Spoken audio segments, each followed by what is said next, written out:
All right, so what are the teaching assistants' responsibilities? Let's start with a little bit of terminology. Okay, so we use the term teaching assistant due to a lack of a better term, to be completely honest. I've been considering learning assistant, something that includes companion or guide, and we can hammer this one out. I don't think that teaching assistant is the appropriate word, mostly because it sounds so formal. And as a community, we try to kind of scale things down a little bit, take everything down a notch, and create a learning environment rather than a structure that is set in stone. Because as with this terminology, nothing is set in stone. Remember that. So if you can come up with a better term, go ahead and suggest that, and that might very well become that term. Teaching assistant goes for now. Let's stick with it. Now we do have a creed for a community teaching assistant, and uh, there are some values that we would like you to respect, to take to heart, and try to act thereafter. Responsible and respectful, relevant, informative, and resourceful, actively engaged with the courseware and the community, and a facilitator of knowledge and skills. And that covers a lot.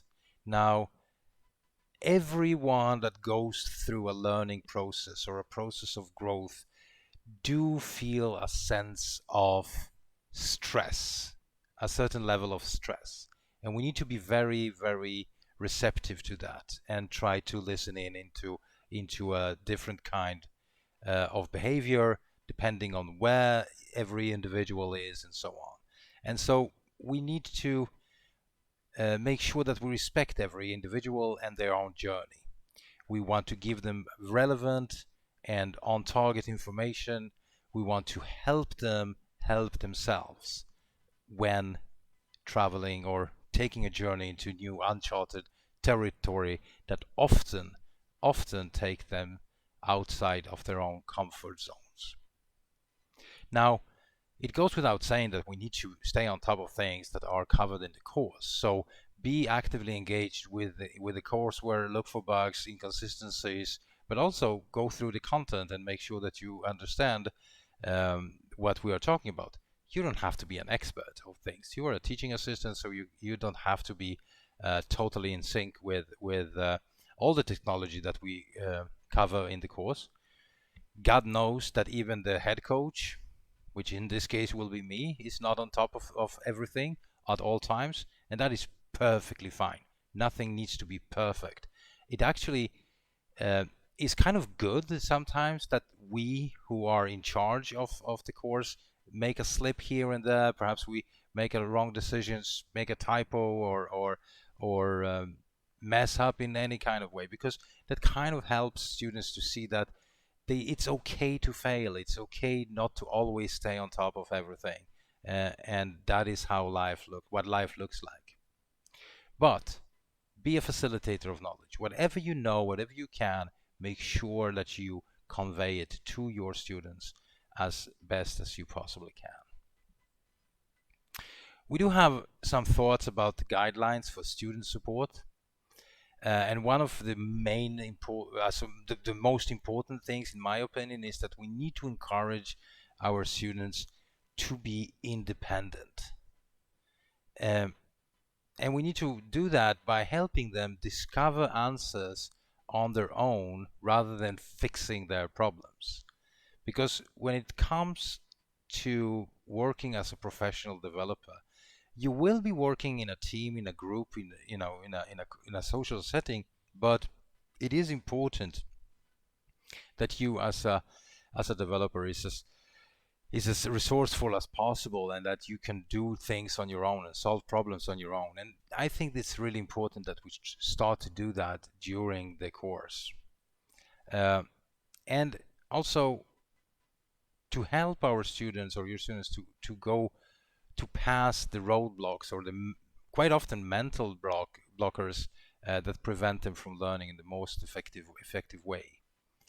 So I usually say we need to do the relevant thing at the relevant time, or the right thing at the right time, which is kind of problematic sometimes when you are a beginner. What is the right thing, and most importantly, when is the right time to do that? And that's all about prioritization.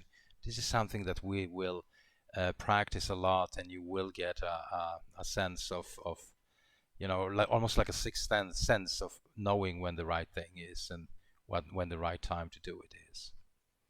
Provide correct, relevant, and clear information. Uh, Try not to be like me, use too many words to convey information. Be as precise as possible.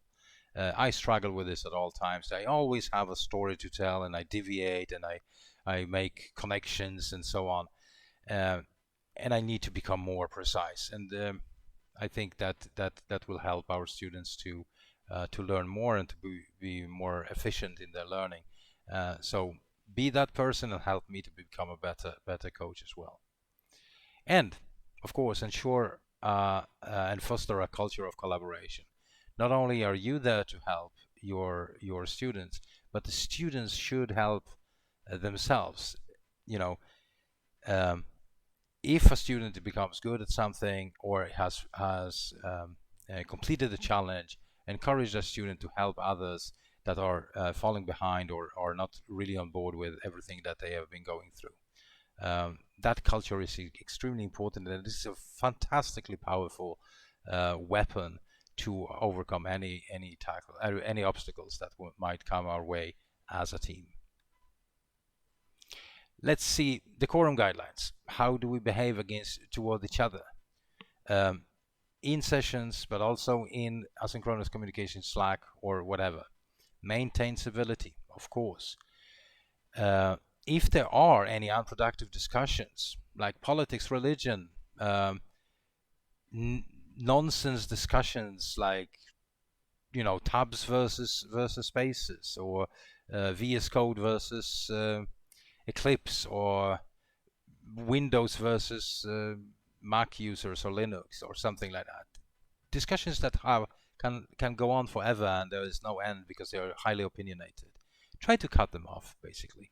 Try to be the person that stands up, put yourself above these kind of discussions and focus on the end game and the task at hand. Be helpful to everyone without giving away solutions too quickly, which is a balance that can be very hard to maintain from time to time. It all depends, but a general rule of thumb is that the students should solve their own problems to the highest degree possible. Try to keep discussions in threads, but keep threads on topic, of course, right? If we talk about Slack, try not to deviate too much and be smart about how to communicate in text. Strive to make forum and chat a place that students enjoy going to for discussions about class topics, of course, right?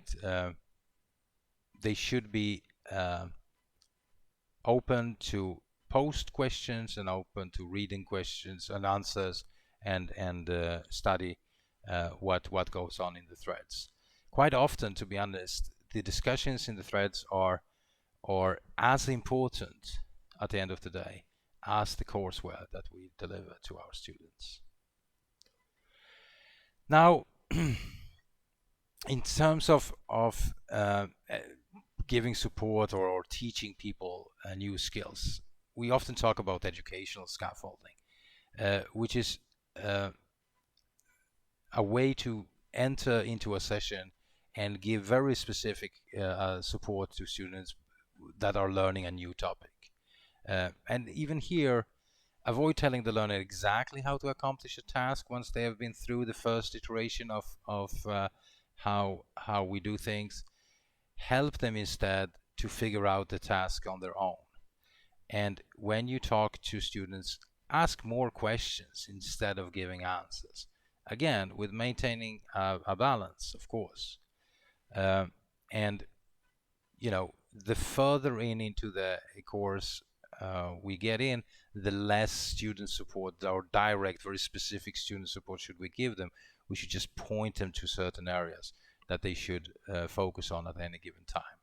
And quite often at the end of each training program, what we see is that it is more about choosing the tasks to work on, or try to help the students team to plan and prioritize better, becomes the task of a teaching assistant or a coach, rather than actual coding skills. It might come as a surprise to you, but at the end of the day, coding skills are the easiest part of every program that we run that focuses on agile development. Now, don't lose focus of your coaching team. There isn't many of us in this first iteration, but make sure that everyone on the coaching team knows what you are doing. So when you check in into the Work the Web Slack channel, make sure that the rest of the team can see that you're on board, you're active on the channel. Or when you're logging off, just make sure that you post something in terms logging off at the moment, we'll be back tomorrow, bye, or so on. Make sure you basically announce that you were on duty and when you're off duty. Now, when you do your sessions, whether they are on Twitch or in Google Meet, make sure to monitor the forums actively. And if there are many of us online and you are addressing a specific question or support request, make sure you mention that in the channel itself, or in the coaches channel, that I'm addressing this at the moment. You don't have to worry, so the rest of the team doesn't wonder if there is somebody on the topic, on the ball. And basically, it is better to over communicate with the team than under communicate. I think that goes for many aspects of life, definitely in a team collaboration like ours. Do not forget to always encourage our students to pair program. Now, in the beginning of every developer's journey, pair programming seems counterintuitive and almost like a waste of time. Nothing could be farther from the truth. There's a lot to be said about pair programming, and I will be talking more about this in our sessions, but also in the course itself. For today, let's just stick to that.